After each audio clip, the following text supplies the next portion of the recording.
আসসালামু আলাইকুম। আমাদের খামারে পরীক্ষামূলকভাবে 10 পিস বেজিং হাঁসের বাচ্চা নিয়ে এসেছি। বিগত কিছুদিন আগে আমাদের খামারে খাঁটি ক্যাম্বেলের মাঝারি সাইজের হাঁস নিয়ে এসেছিলাম। তো সেই হাঁসগুলো শিয়ালে 4টি খেয়ে ফেলেছে আমাদের গাফুলতির কারণে। কারণ হলো আমাদের খামার প্রস্তুত করার আগেই আমার আব্বু 7 পিস খাঁটি ক্যাম্বেল হাঁস কিনে ফেলেছিল বাজার থেকে। এখন খামারটা প্রস্তুত করে বেঁচে থাকা 3টা খাঁটি ক্যাম্বেল হাঁসের সাথে আমরা 10টি বেজিং হাঁস এনে ছেড়ে দিয়েছি। এখানে দেখা যাক 10টি বেজিং হাঁস থেকে কয়টি বেজিং হাঁস বেঁচে থাকে।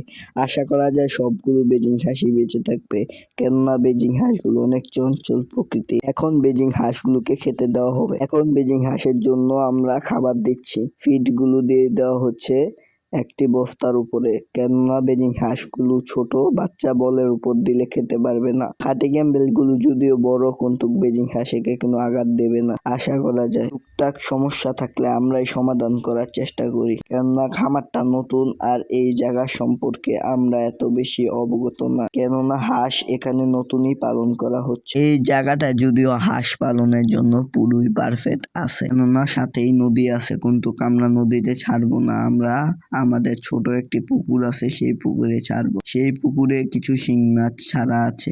আর হলো বাড়ির গেটের কাজগুলো শেষ করার পরেই পুকুরে হাঁসের বাচ্চাগুলো ছেড়ে দেব। এখন হাঁসের বাচ্চাগুলো যদি ছাড়ি, হাঁসের বাচ্চাগুলো নদীতে চলে যাবে। নদীতে চলে গেলে নৌকা দিয়ে আনা অনেক কষ্টকর বিষয়। তাই কারণে আমরা হাঁসের বাচ্চাগুলোকে গেট বানানোর পরই ছাড়বো। এখন হাঁসের বাচ্চাগুলো এখানেই থাকবে অল্প কিছুদিন। এখন হাঁসের বাচ্চাগুলোকে দেখবো, দেখার পর মাছগুলোকে কিছু খাবার দেওয়ার জন্য চলে যাব।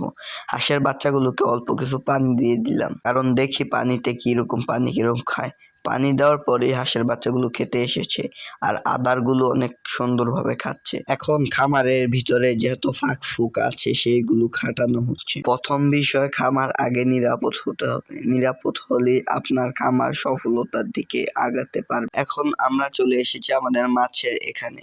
তো এখন মাছগুলোকে কিছু ফিড দিচ্ছি, দেখি মাছগুলো উপরে আসে কিনা। শিং মাছ যদিও উপরে আসবে না, রাতের বেলা শিং মাছ উপরে আসে, দিনের বেলা আসে না। তো রাতের বেলা খাবার দেব, এখন দেব না, এখন অল্প কিছু। তো বাগানে দেখা যাচ্ছে অনেক সুন্দর সুন্দর পেয়ারা ধরেছে, সবাই মাশাআল্লাহ বলবেন।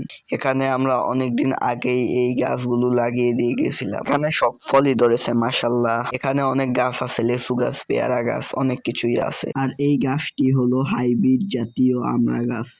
এখন আমরা হাঁসগুলোকে দেখে চলে যাব বাসায়, কেননা ছাগলের খামারেও অনেক কাজ বাকি রয়েছে, গরুর খামারেও অনেক কাজই বাকি রয়েছে।